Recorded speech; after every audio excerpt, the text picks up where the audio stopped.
السلام عليكم ورحمة الله وبركاته. ازيكم يا حبايبي؟ عاملين ايه؟ يا رب تكونوا بخير. معاكم النهاردة فيديو جديد ووصفة جديدة، وهنعمل مع بعض النهاردة كيكة الحليب الساخن تريليتشيا.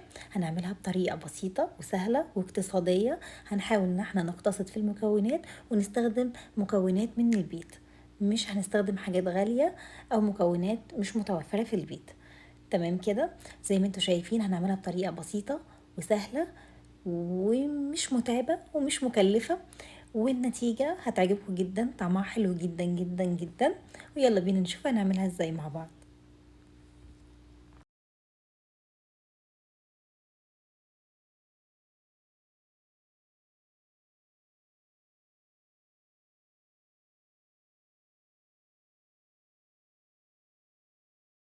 واول حاجه هنبتدي ان احنا نعمل صوص الكراميل. لازم نبتدي بصوص الكراميل علشان نسيبه يبرد بعد كده براحته خالص. هنجيب 3 ارباع كوبايه من السكر زي ما انتوا شايفين، وهننزل بيه على الطاسه على نار هاديه خالص خالص. زي ما انتوا شايفين كده انا بفرد بس السكر في البدايه، بس بعد كده مش هحط الاسباتيولا تاني خالص الا لما السكر بتاعي يتكرمل. لما احس ان هو ابتدى يتكرمل كده هبتدي ان انا اقلبه. واول ما بدا يظهر ان هو بيتكرمل كده معايا زي ما انتوا شايفين هبتدي ان انا اقلب فيه.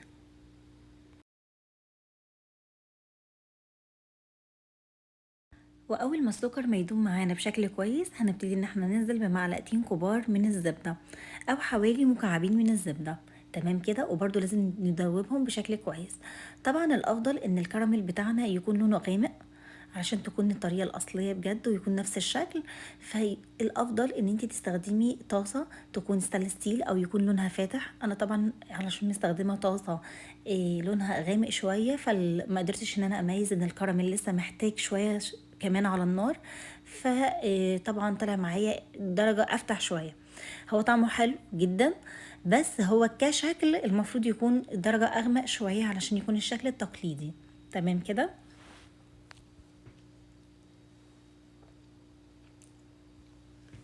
بعد ما دوبنا الزبدة زي ما انتوا شايفين هنبتدي ان احنا ننزل بحوالي ربع كوباية من المية مدوبين فيها معلقة صغيرة من النشا. خلاص هنبتدي ان احنا نقلب كده سريعا علشان النشا بتاعتنا ما تكتلش، وهي هتفك كمان مع الحرارة والتقليب. هيفك الخليط خالص وهيدوب بشكل كويس، ما تقلقوش خالص.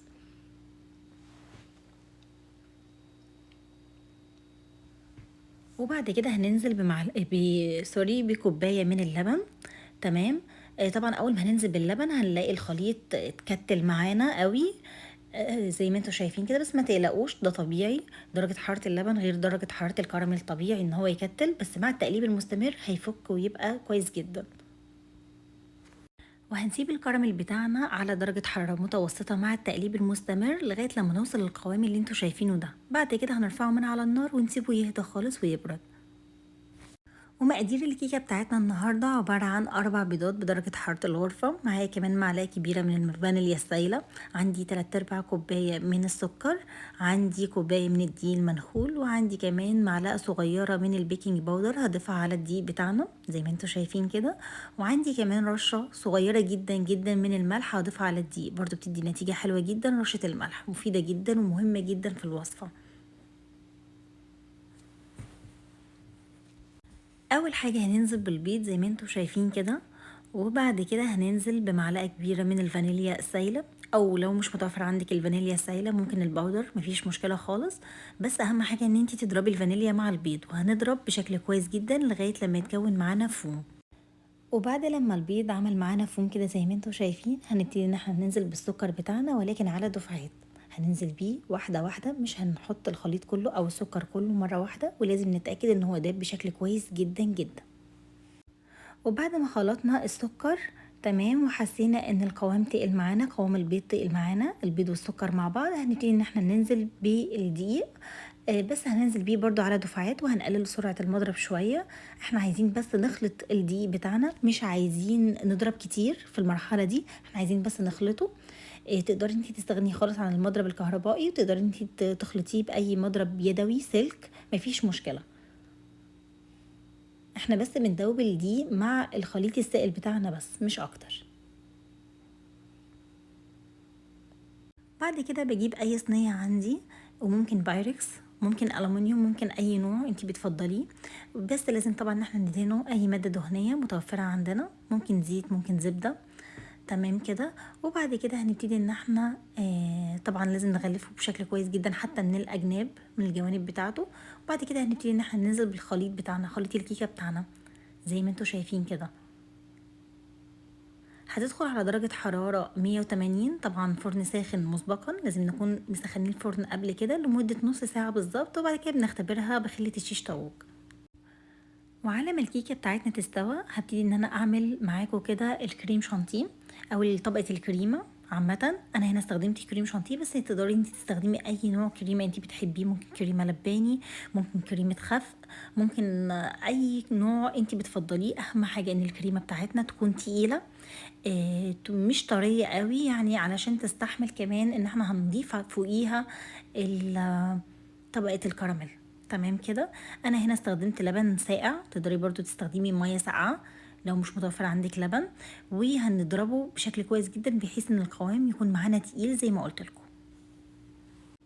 وده شكل الكريمة بتاعتنا بالقوام اللي انا قلت لكم عليه، لازم يكون تقيل كده. وده شكل الكيكة بتاعتنا بعد حوالي نص ساعة، بس طبعا لازم بنختبرها بخلة الشيش طاووق، ولو محتاجة تسوية بنسيبها كمان 5 دقايق. بس اهم حاجة ان احنا ما بنفتحش عليها الفرن خالص قبل نص ساعة، لازم يعدي عليها نص ساعة الاول، وبعد كده بنفتح ونشوف هي استوت ولا لا.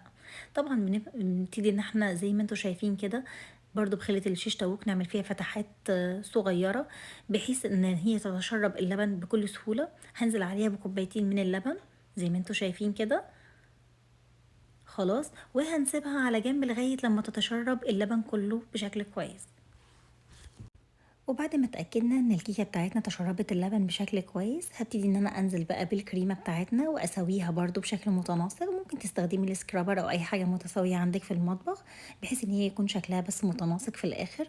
وبعد كده هنزل بصوص الكراميل اللي انا كنت عملته، وطبعا لازم يكون بارد خالص عشان ما يسيحش معانا الكريمة. وهكون محتفظة بجزء من الكريمة على جنب، احطها في اي كيس حلواني او كيس تزيين او كيس تلاجة لو مش متوفر عندك. وهبتدي ان انا اعمل خطوط كده عشان تاخد الشكل التقليدي بتاعتها، بس مش اكتر. طبعا يفضل ان انت تدخليها التلاجة لمدة يوم وتقطعيها تاني يوم علشان يكون شكلها متناسق وتكون يعني ماسكة نفسها كده، ما تبقاش جوسي لوسي. خلاص. وبس كده، يا رب الفيديو يكون عجبكم، وصفة النهاردة تكون عجبتكم. اشوفكم في فيديو جديد ووصفة جديدة، والسلام عليكم ورحمة الله وبركاته.